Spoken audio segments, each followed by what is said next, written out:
What's up and welcome to the inaugural MMA Mad Unfiltered, the official after show to the MMA Mad podcast.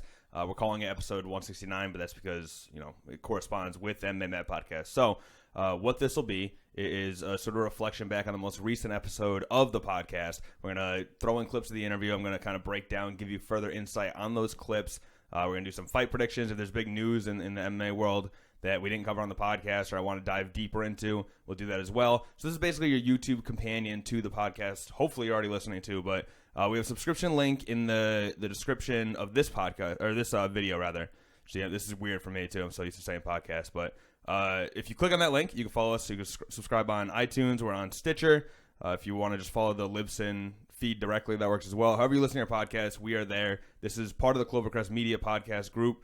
So, in good company, have the support of a really promising up-and-coming media group. So hopefully we grow with them. And by the way, as you notice, we're complete with the falling down panel in the back there.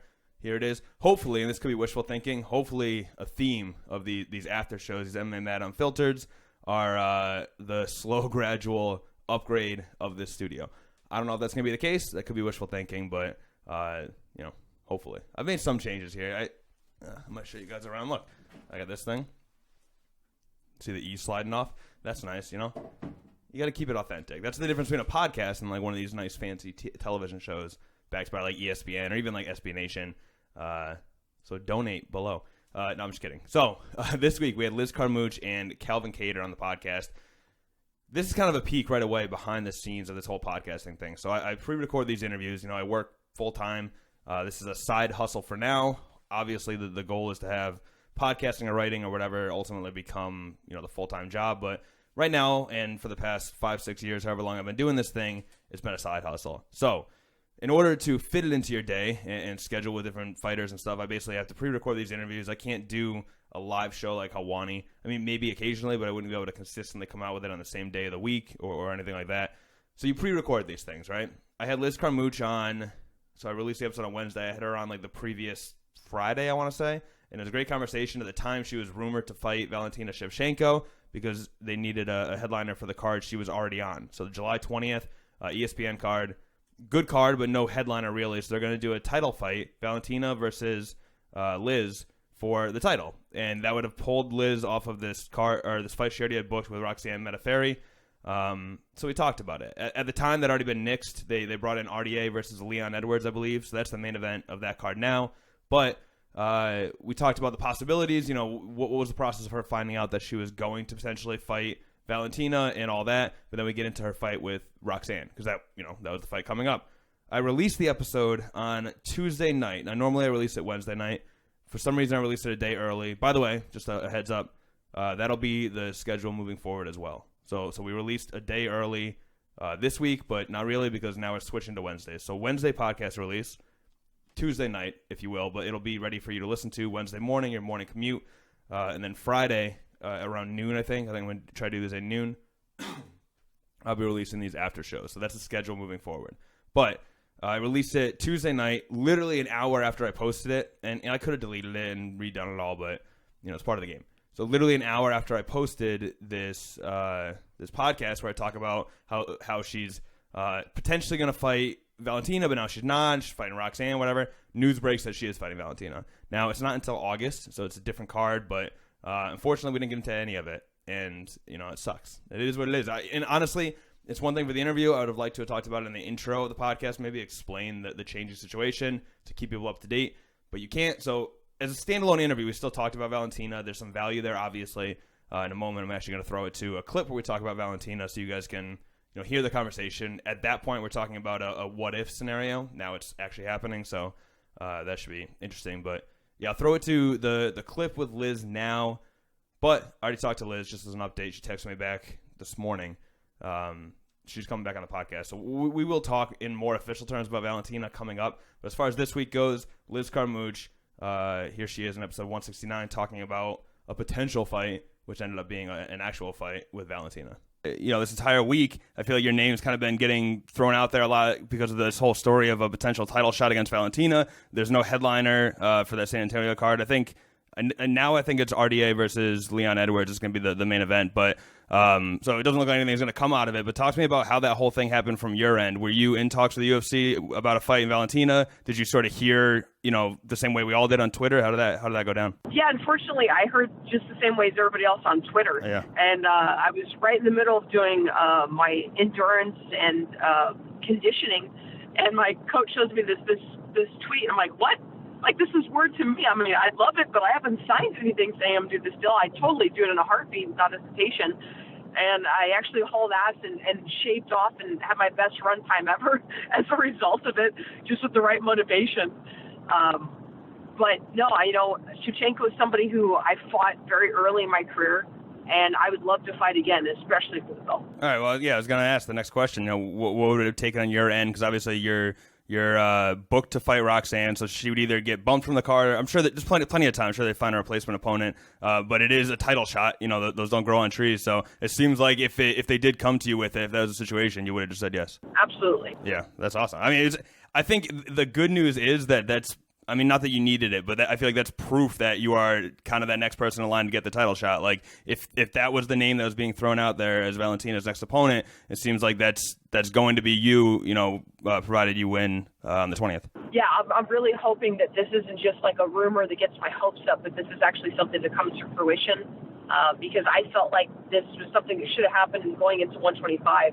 And it took a few fights to finally get into title contention again. Yeah, I mean, it makes sense if you look at it. The only name sort of being floated around right now, besides yourself, is Caitlin Chookagian, but you beat her back in 2016, actually right around our last podcast appearance. I bet you, if I had to guess, I bet that's what we were talking about back then, but I don't know.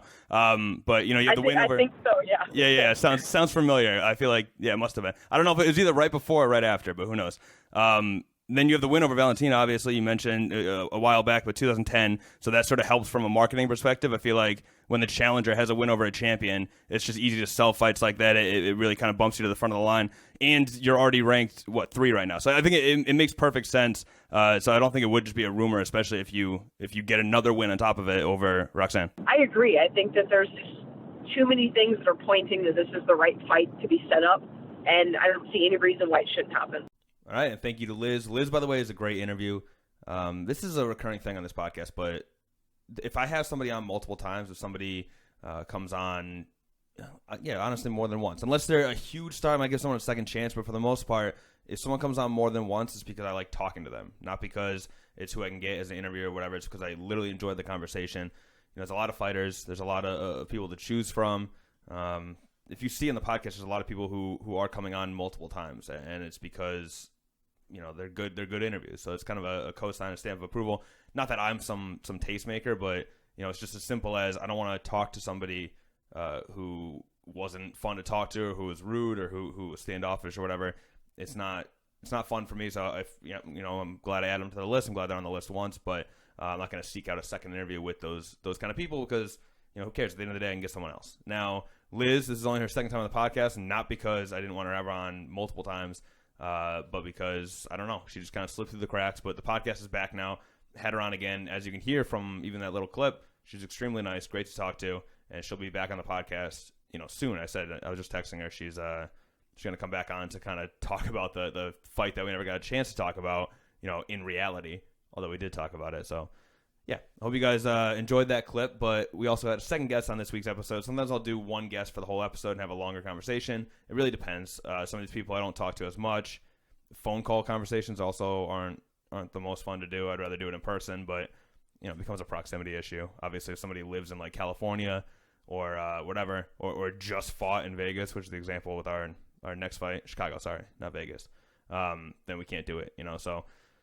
Whatever. The point is, this week we had two 20, 30-minute interviews as opposed to 1 hour long interview, and the second guest this week was Calvin Kattar. Now, Calvin Kattar is a monster. He fights out of Boston, same camp as Rob Font, who's fighting this weekend. We talked about that. I'm going to throw to a clip where we talked about that. But he's a beast. He took a long time to get into the UFC. He's actually running a promotion in Maine as well. So he's running a promotion while fighting on the regional circuit. I think he took some time off there. I'd have to check, but I'm pretty sure there's like a stretch of like years where he took off, somewhere in the middle there. But anyway, finally got a shot at the UFC, and he's just been, running with it. Incredibly talented. He had a win 2 weeks ago now in Chicago against Ricardo Lamas, who's obviously, household name in his own right. He fought for the title against Jose Aldo. I was at that card, by the way, one of the worst cards ever. I think it broke the record for most decisions in a card. Abel Trujillo versus Jamie Varner was a friggin' unbelievable fight. But besides that one fight, the rest of it was not great. The Jose Aldo Ricardo Lamas fight was fine. It was fine. It wasn't the most exciting fight. It was when Aldo was in that stage of getting to a lot of decisions. He was kind of getting away from his dominate stoppage type style and just kind of winning handily, but going to the two decisions a lot.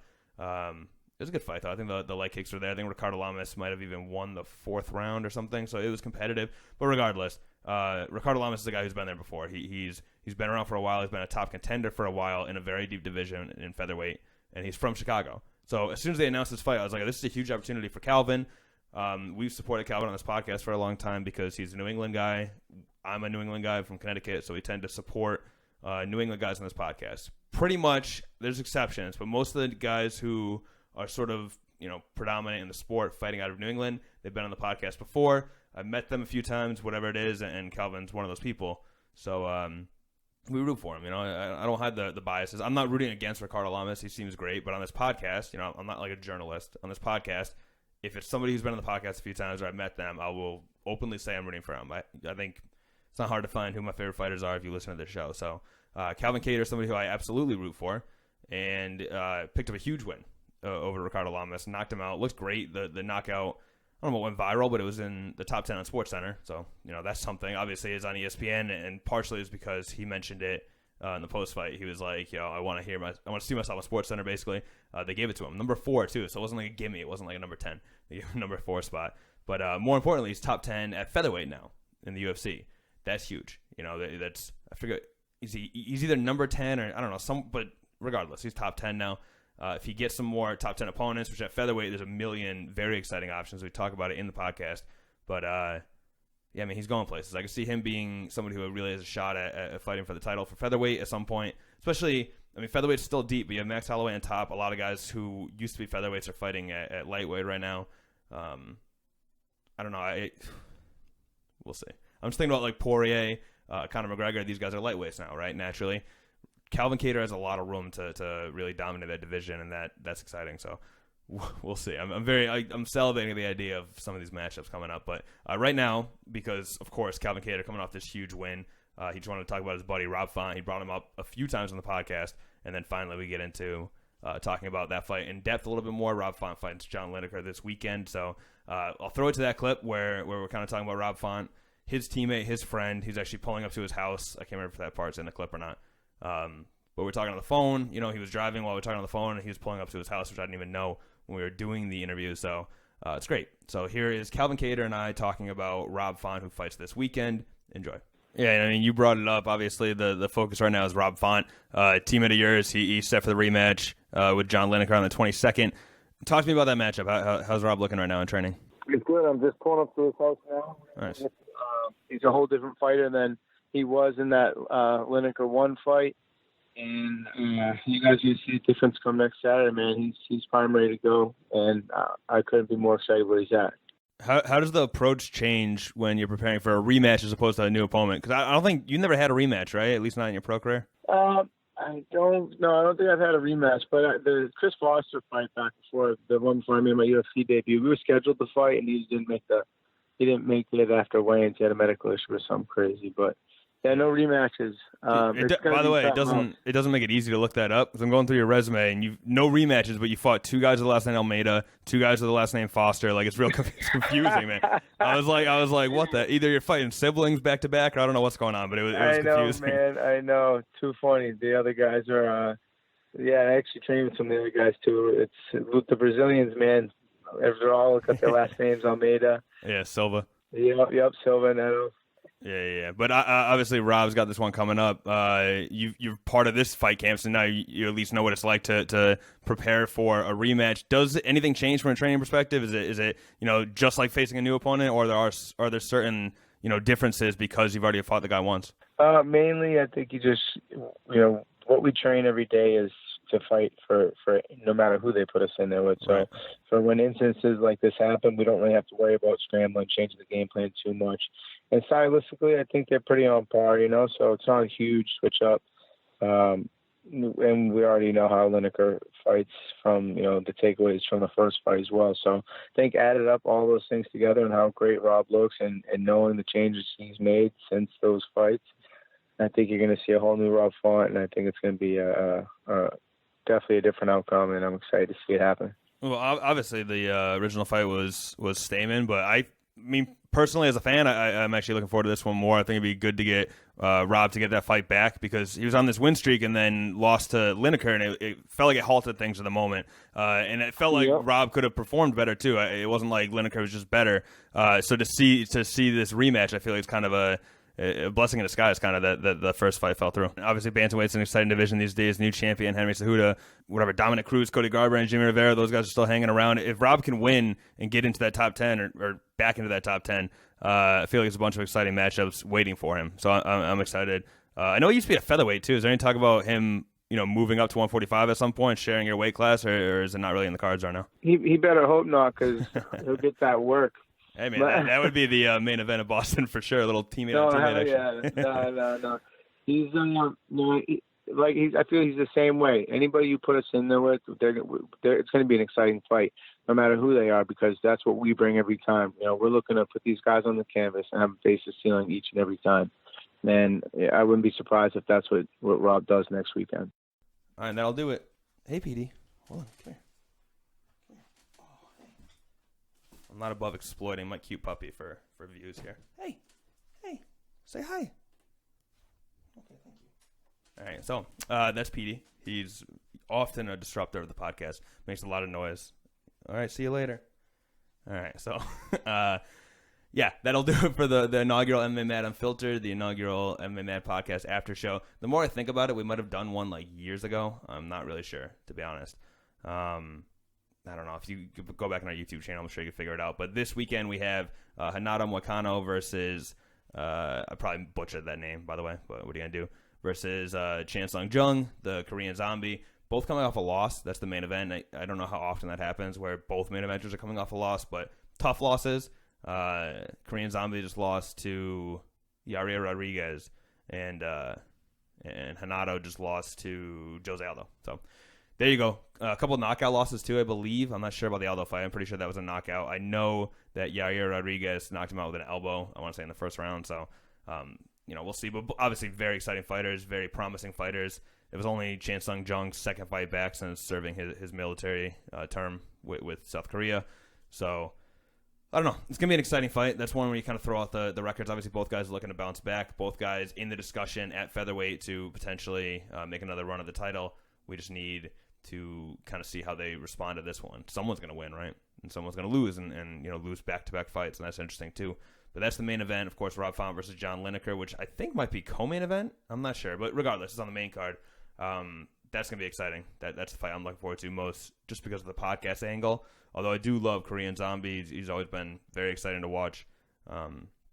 But yeah, that'll do it for this. So thank you to Liz Carmouche. Thank you to Calvin Cater. Thank you to you guys for listening. Subscribe to this channel. We'll be doing these every single Friday. I'm thinking noon release, like I said. So Friday at noon, maybe Friday morning. At some point by noon on Friday, you'll have this podcast out. We'll reflect on whatever. I'll give you some insight. Like I said, we can make this more fan interactive as well if it gets to that.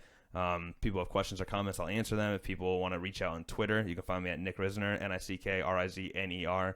And my DMs are open, so feel free to slide into those. Ask me questions, whatever. Feedback.